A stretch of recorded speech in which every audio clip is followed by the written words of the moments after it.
ஒரு பெண் ஆனந்த கண்ணீரில் அழுது கொண்டிருக்கிறாள். திடீரென்று அவள் கண்முன்னே ஒரு நூடுல்ஸ் இழை தோன்றுகிறது. மேஜையில் இருக்கும் நூடுல்ஸை பார்த்து அவள் திகைத்துப் போகிறாள். சுற்றும் முற்றும் பார்த்துவிட்டு தன் கண்களை கசக்கிப் பார்க்கிறாள். அது தன் கண்ணிலிருந்துதான் விழுந்தது என்று உறுதியானதும் அந்த பெண் ஒரு கணம் தயங்குகிறாள். பிறகு தைரியத்தை வரவழைத்துக் கொண்டு அந்த நூடுல்ஸை எடுத்து வாயில் போடுகிறாள். அதை மெல்ல சுவைத்துப் பார்த்ததும் அது ஒரு அசாத்தியமான சுவையாக இருப்பதை உணர்கிறாள். இதையடுத்து தனக்கு ஆதரவாக இருக்கும் தன் பாட்டிக்கு ஒரு தட்டு சூடான நூடுல்ஸை கொண்டு வந்து கொடுக்கிறாள். பாட்டி அதை ஒரு வாய் சாப்பிட்டதுமே அந்த உணர்வை ஒரே வார்த்தையில் தான் சொல்ல வேண்டும். அற்புதம். அடுத்த நாள்ல ஒரு பரபரப்பான நகரப்பகுதியில் அந்த பெண்ணின் கடை தென்படுகிறது. அவள் விற்பது அதே நூடுல்ஸ் தான்.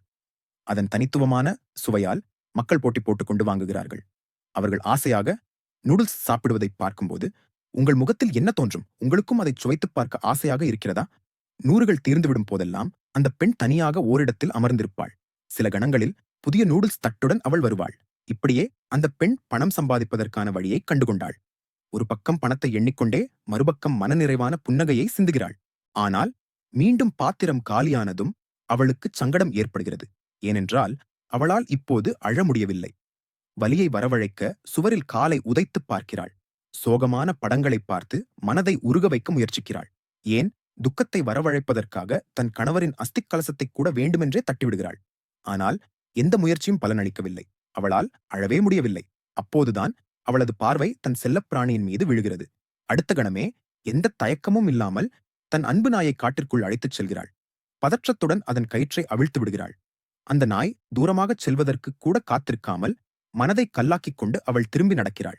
திரும்பி வரும் வழியில அவளை அறியாமலேயே கண்கள் கலங்க அவள் கதறி அழத் தொடங்குகிறாள். அடுத்த நாள் அவளுடைய கடையில மீண்டும் நூடுல்ஸ் தங்குதடையின்றி கிடைக்கிறது. அவள் வாடிக்கையாளர்களை உற்சாகமாக வரவேற்கிறாள். அப்போது ஒரு நபர் அவளை தேடி வருகிறார். அவர் வந்த காரணத்தை கேட்டதும் அவளுக்கு ஆச்சரியம் கலந்த ஒருவித கவலை ஏற்படுகிறது. அவர் அவளுக்கு ஒரு நூடுல்ஸ் கடையை திறந்து கொடுக்க முதலீடு செய்திருக்கிறார். கடையில் அவர் வாடிக்கையாளர்களை கவனிக்க இவள் சமையலறையில் நூடுல்ஸ் தயாரிக்கும் பொறுப்பை ஏற்கிறாள். அப்போது அவளது பார்வை சுவரில் மாட்டப்பட்டிருக்கும் ஒரு புகைப்படத்தின் மீது செல்கிறது. அது அவளது அன்பு நாய். ஆனால் அதை பார்த்தும் அவளுக்கு எந்த உணர்வும் ஏற்படவில்லை. அவளது பார்வை கீழே செல்ல இரண்டாவது புகைப்படத்தில் அதிர்ச்சி அளிக்கும் விதமாக அது அவளது பாட்டியின் புகைப்படம்.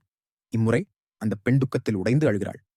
நூடுல்ஸ் ஒரு அருவி போல அவள் கண்களிலிருந்து கொட்டுகிறது.